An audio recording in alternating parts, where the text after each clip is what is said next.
हाँ जी बच्चों, welcome. Unit 7 और चैप्टर नंबर 1 और बच्चों लेक्चर नंबर है 4। और जो हमारा टॉपिक है वो आपको पता है, सारी बातें इस चैप्टर में जो की जा रही हैं वो फोटो इलेक्ट्रिक इफेक्ट को लेकर की जा रही हैं। तो देखो बेटे, अभी तक हमने जो समझा एक बार समझो कि वेव थ्योरी के आधार पर, यानी हाइगेंस थ्योरी के आधार पर फोटो इलेक्ट्रिक इफेक्ट को एक्सप्लेन नहीं किया जा सकता। इसलिए आइंस्टीन ने फोटो इलेक्ट्रिक इफेक्ट को एक्सप्लेन करने के लिए प्लैंक्स थ्योरी को आधार माना है। ठीक है, यानी प्लैंक्स थ्योरी के बेसिस पर फोटो इलेक्ट्रिक इफेक्ट को किसने एक्सप्लेन किया है? आइंस्टीन ने। तो उन्होंने एक बहुत बेसिक सी इक्वेशन दी है। इस इक्वेशन से पूरे फोटो इलेक्ट्रिक इफेक्ट को समझा जा सकता है और एक्सपेरिमेंटली जो जो चीजें हमने देखी थी उनको एक्सप्लेन भी किया जा सकता है। तो इस टॉपिक में हम दो बातों पे पहले चर्चा करेंगे। पहले तो आइंस्टीन्स फोटो इलेक्ट्रिक इक्वेशन क्या है, उसके डिफरेंट फॉर्मेट क्या हैं, और फिर दूसरी चर्चा करेंगे बेटे इससे फोटो इलेक्ट्रिक इफेक्ट के एक्सपेरिमेंटल फैक्ट्स को कैसे समझा जा सकता है। तो सबसे पहले हम बात कर रहे हैं आइंस्टीन्स फोटो इलेक्ट्रिक इक्वेशन की। तो उन्होंने कहा जो भी एनर्जी होती है फोटोन की एनर्जी से दो काम होते हैं। एक तो इलेक्ट्रॉन बाहर आता है तो वर्क फंक्शन है ना, तो मिनिमम एनर्जी इतनी लग जाती है वर्क फंक्शन में। वर्क फंक्शन माने होता है minimum energy to eject out electrons from the metallic surface, और बाकी एनर्जी के मैक्स के रूप में मिल जाती है। ये सबसे बेसिक इक्वेशन है। ई का नाम क्या है? Energy of a photon. Energy of a photon. Photon की एनर्जी आप जानते हैं, अगर मैं लिखना चाहूं तो इसे एच न्यू लिख सकता हूं, चाहूं तो एच सी अपॉन लैम्डा लिख सकता हूं, चाहूं तो 12375 अपॉन लैम्डा इलेक्ट्रॉन वोल्ट लिख सकता हूं। इसमें लैम्डा की वैल्यू एंगस्ट्रम में लगानी होती है। एक बात और याद रखिए, अगर मोमेंटम ऑफ फोटोन लिखना हो, बहुत जगह काम आता है, एक लाइन ध्यान कर लो, मोमेंटम ऑफ ए फोटोन लिखना हो तो मोमेंटम होता है फोटोन का, बोलो भाई, P बराबर, आपको पता है एनर्जी होती है mc², तो एक C का डिवाइड करना पड़ेगा, तो एनर्जी डिवाइडेड बाई C है ना, एनर्जी डिवाइडेड बाई C। तो फॉर्मूला बन जाता है बच्चों फोटोन का, जो ये होता है क्या कहते हैं, मोमेंटम, इसका फॉर्मूला बन जाता है H बाई लैम्डा। क्या बन जाता है भाई? H by lambda. ई की वैल्यू लगा दी है एच सी अपॉन लैम्डा, सी से सी कट गया है, तो फॉर्मूला बन जाएगा H बाई लैम्डा। ये भी क्लियर हो गया होगा। ठीक है, डब्लू को क्या कहते हैं? डब्लू को तुम्हें पता है, वर्क फंक्शन कहते हैं। वर्क फंक्शन क्या होता है? Minimum amount of energy to eject out from the metallic surface. इसके भी फॉर्मूले तुम्हें पता है, इसके फॉर्मूले ऐसे होते हैं, एच न्यू नॉट कह लो, न्यू नॉट को थ्रेशोल्ड फ्रीक्वेंसी कहते हैं, h c upon lambda naught कह लो, लैम्डा नॉट को थ्रेशोल्ड वेवलेंथ कहते हैं। ठीक है, इस तरह के फॉर्मूले होते हैं। इसी तरह से के मैक्स का मतलब है maximum kinetic energy of ejected electron, maximum kinetic energy of ejected electrons.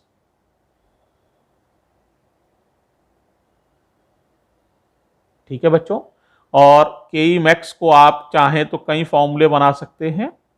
आप कह सकते हैं हाफ mv², v माने वेलोसिटी, v मैक्स, m का मतलब है मास ऑफ इलेक्ट्रॉन, बहुत ध्यान से समझिए, या इसको ईवी नॉट भी कह सकते हैं। ईवी नॉट, डब्ल्यू बराबर क्यू भी होता है, क्यू का मतलब ई, तो ईवी नॉट, वी नॉट का नाम है स्टॉपिंग पोटेंशियल। Stopping potential. तो इस तरह से बेटे यही तो बेसिक तो एक ही इक्वेशन है लेकिन इसको किताबें कई तरह से लिख देती हैं। अब जैसे आप भी चाहो इन इंफॉर्मेशन के बेसिस पर तो आइंस्टीन इक्वेशन को कई रूप से लिख सकते हो। जैसे ई की जगह हमने एच न्यू लिखा तो क्या लिख दोगे, एच न्यू बराबर एच न्यू नॉट डब्ल्यू की जगह, और के मैक्स लिख लो या half m v max square, जो आपको अच्छा लगे। तो ये भी एक इक्वेशन बन जाएगी, राइट। आप इसको एच सी अपॉन लैम्डा के टर्म्स में लिख सकते हैं। इसे लिखो एच सी अपॉन लैम्डा, इसे लिख दो h c upon lambda naught, और इसको लिख दो half m v max square, या ई वी नॉट भी लिख सकते हो, ई वी नॉट, ये भी यही है। क्लियर हो रहा है सबको, कोई दिक्कत तो नहीं आ रही है। या ऐसे भी लिख सकते हो बच्चों इसे आप, ठीक है। कैसे लिखोगे बताओ भाई, हाँ तो लिख सकते हो इसे आप ई वी नॉट, है ना, तो आप लिख सकते हैं h nu equals to h nu naught plus यहां पर ई वी नॉट लिख दो। ये भी यूजफुल इक्वेशन बन गई है। तो इस तरह से कई तरह से बेटे आइंस्टीन फोटो इलेक्ट्रिक इक्वेशन को लिखा जा सकता है। और भी फॉर्मेट आप बना सकते हो, लेकिन बेसिकली सबसे यूजफुल फॉर्मेट यही है, 1 2 2 या ये वाला 3 और 4, ये बेसिकली ज़्यादा यूजफुल फॉर्मेट्स हैं। तो क्या आपको आइंस्टीन्स फोटो इलेक्ट्रिक इक्वेशन समझ में आ गई है? अब इस इक्वेशन के बेसिस पर हम कई जो एक्सपेरिमेंटल फैक्ट्स हैं उनको समझेंगे और उनको एक्सप्लेन करेंगे। तो जरा देखो, एक्सपेरिमेंटल फैक्ट्स पे आ रहे हैं। ये इक्वेशन पूरी तरह से फोटो इलेक्ट्रिक इफेक्ट को समझा सकती है। एक लाइन की इक्वेशन पूरे फोटो इलेक्ट्रिक इफेक्ट को समझा देगी। देखो कैसे, याद करो पहला फैक्ट क्या था, तो ये है एक्सप्लेनेशन ऑफ द, ऐसे लाव लिख देते हैं थोड़ा heading, explanation of the experimental facts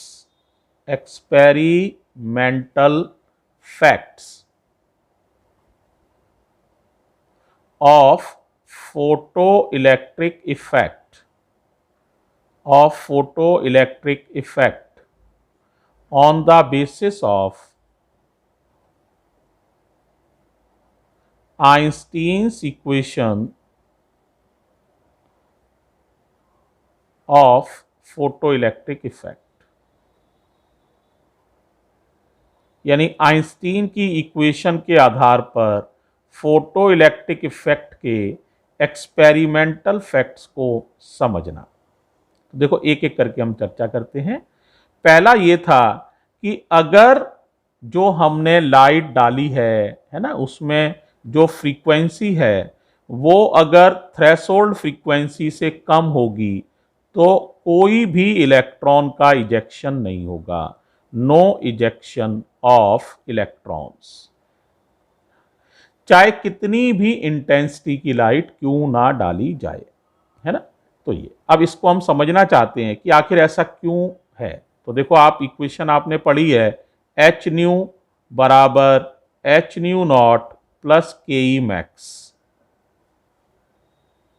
right.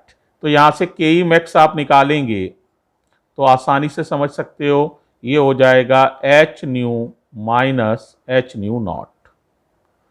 अब अगर न्यू नॉट बड़ा है तो ये वैल्यू तो बड़ी हो जाएगी, बड़ी, और ये वाली वैल्यू छोटी हो जाएगी, क्योंकि new not is greater than new है। देख रहे हो, न्यू नॉट बड़ा है। तो बताओ, छोटी में से बड़ी वैल्यू जाएगी तो के ई मैक्स क्या हो जाएगा, नेगेटिव। अब तुम बताओ बेटा, किसी चीज की काइनेटिक एनर्जी कभी नेगेटिव नहीं हो सकती, इसका मतलब ये घटना पॉसिबल ही नहीं है, नॉट पॉसिबल, क्योंकि काइनेटिक एनर्जी कभी नेगेटिव नहीं होती। कम से कम अगर काइनेटिक एनर्जी देखोगे तो जीरो हो सकती है, लेकिन नेगेटिव नहीं हो सकती। इसीलिए काइनेटिक एनर्जी का नेगेटिव आना ये शो कर रहा है कि ये घटना नहीं हो सकती है। तो इस तरह से हम पहले फैक्ट को आसानी से समझ सकते हैं।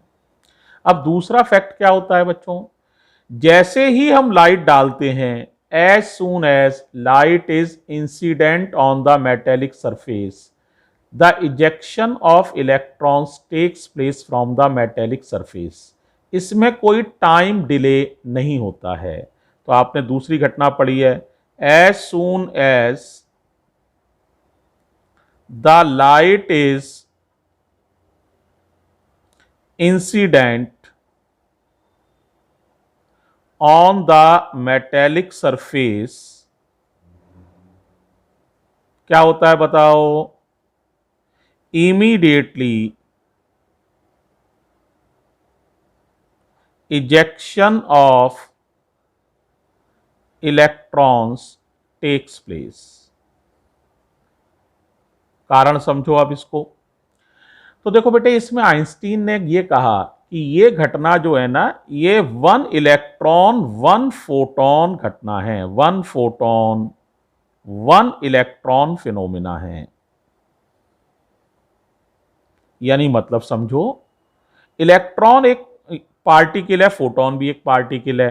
तो जब बेटे एक इलेक्ट्रॉन फोटॉन को एब्जॉर्ब करता है, फोटॉन आके गिरा और इलेक्ट्रॉन ने इसको एब्जॉर्ब किया, ठीक है, और ये फौरन बाहर निकल आता है, क्योंकि सारी एनर्जी, फोटॉन की सारी एनर्जी एक ही इलेक्ट्रॉन एब्जॉर्ब करेगा। ये अलग अलग इलेक्ट्रॉन्स में समान रूप से बंटती नहीं है।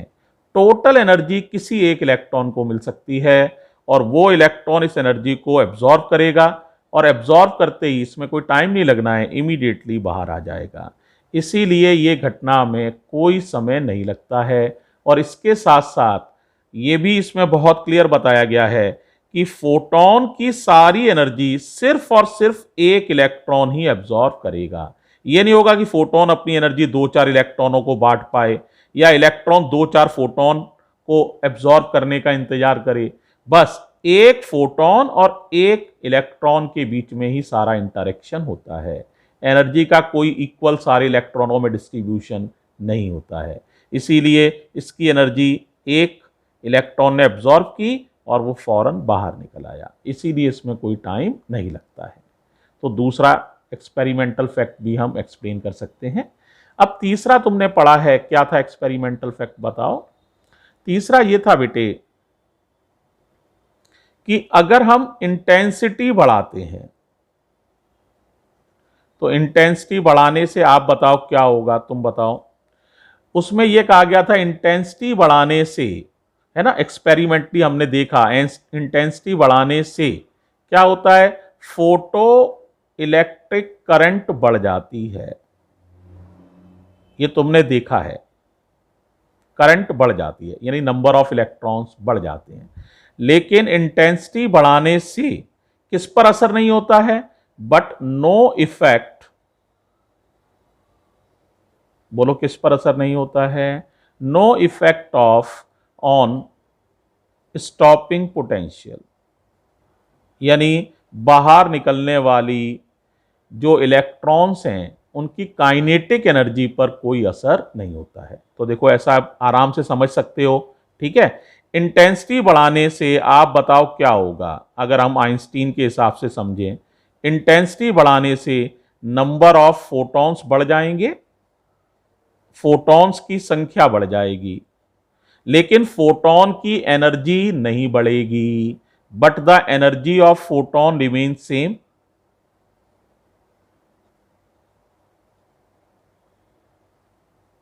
Remains same. अब बताओ, फोटॉन की संख्या बढ़ने से आपको पता है एक फोटॉन से एक इलेक्ट्रॉन निकल सकता है ना। मैं ये नहीं कह रहा कि 100 के 100 फोटॉन 100 इलेक्ट्रॉनों को निकाल ही देंगे, ठीक है, लेकिन मैं ये जरूर कह रहा हूं कि एक फोटॉन की एनर्जी एक इलेक्ट्रॉन को ही मिलेगी। तो इस तरह से नंबर ऑफ फोटॉन बढ़ने से नंबर ऑफ इजेक्टेड इलेक्ट्रॉन्स भी बढ़ जाते हैं। अब आप बताओ, इलेक्ट्रॉन्स की संख्या बढ़ने से क्या होगा, फोटो इलेक्ट्रिक करंट भी बढ़ जाएगी। तो इस तरह से हम पहली बात को एक्सप्लेन कर सकते हैं कि फोटो इलेक्ट्रिक करंट इंटेंसिटी बढ़ाने से बढ़ जाएगी। अब इंटेंसिटी बढ़ाने से अभी आपने देखा एनर्जी ऑफ फोटोन पर तो कोई असर नहीं पड़ेगा। अब आपने अभी फॉर्मूला पढ़ा है, जो आपका E बराबर होता है W प्लस के ई मैक्स होता है। तो के ई मैक्स जो होता है ना, के ई मैक्स, उसका फॉर्मूला बन जाएगा, बोलो बच्चों क्या बन जाएगा, E माइनस डब्लू, राइट। अब तुमने E का मतलब क्या होता है, एच न्यू माइनस डब्लू, और के ई मैक्स का मतलब ई वी नॉट।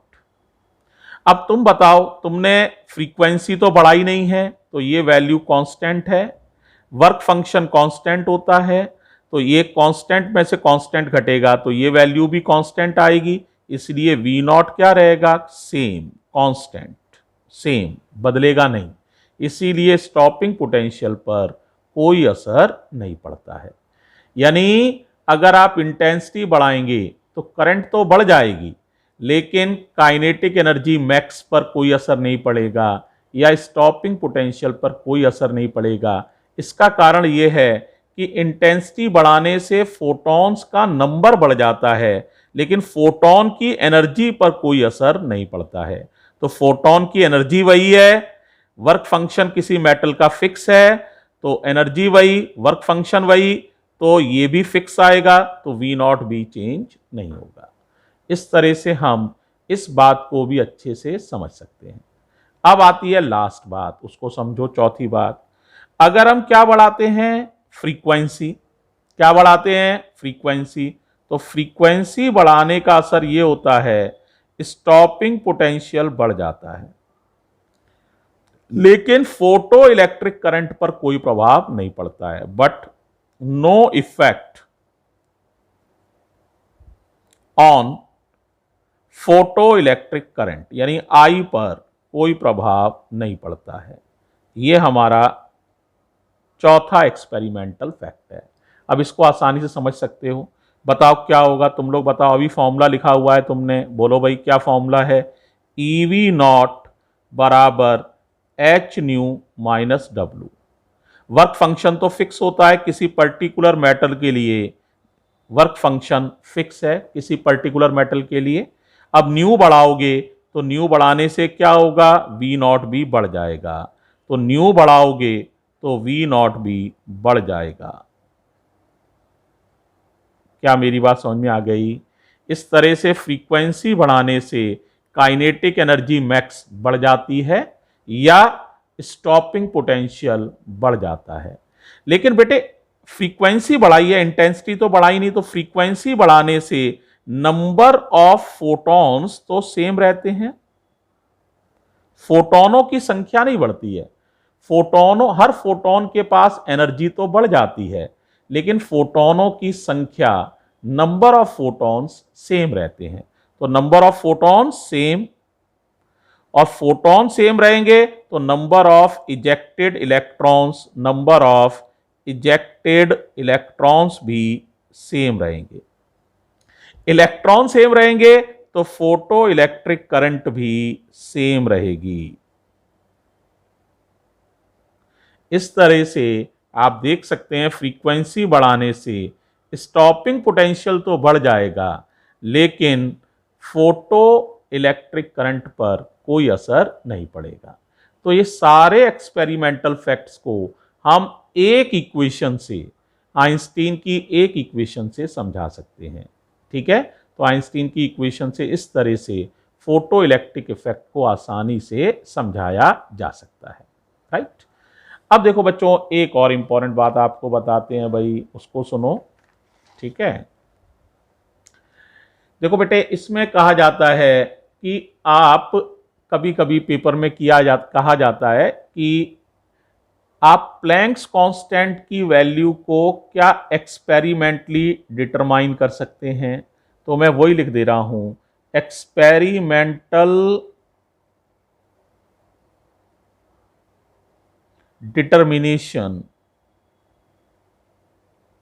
किसको डिटरमाइन करना है, experimental determination of Planck's constant, यानी एच को। तो देखो जरा कैसे डिटरमाइन कर सकते हैं।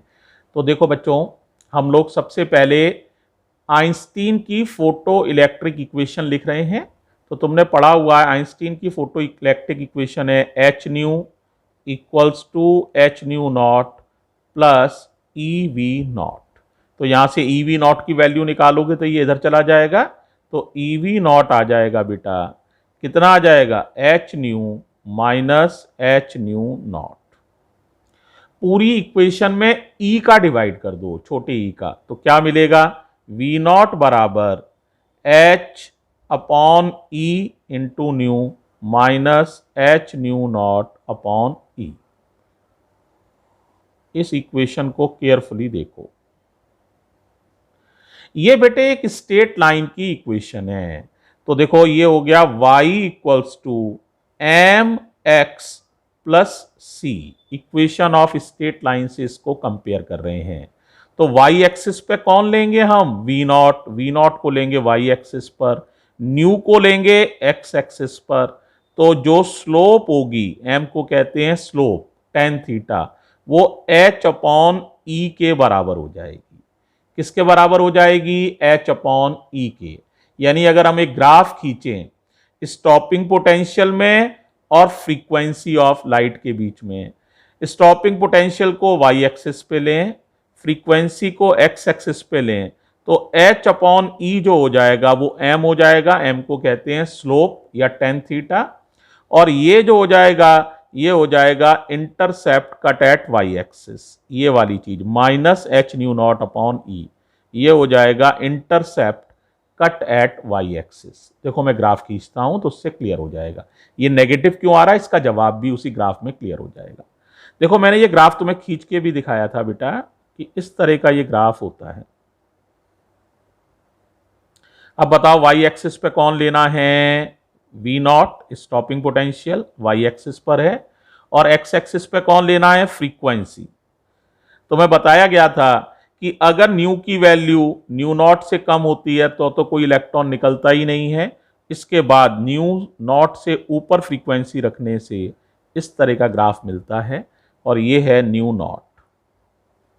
अगर इसको मैं नीचे बढ़ाऊं तो ये वाई एक्सिस को इस तरह काटेगा, यही कहलाता है intercept cut at Y axis.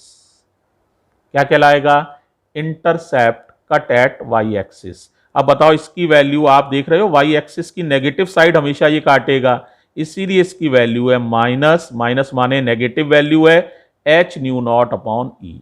तो ये वैल्यू हो गई माइनस माइनस, ये नेगेटिव वैल्यू है इसलिए माइनस है, h nu naught upon e, intercept cut at Y axis.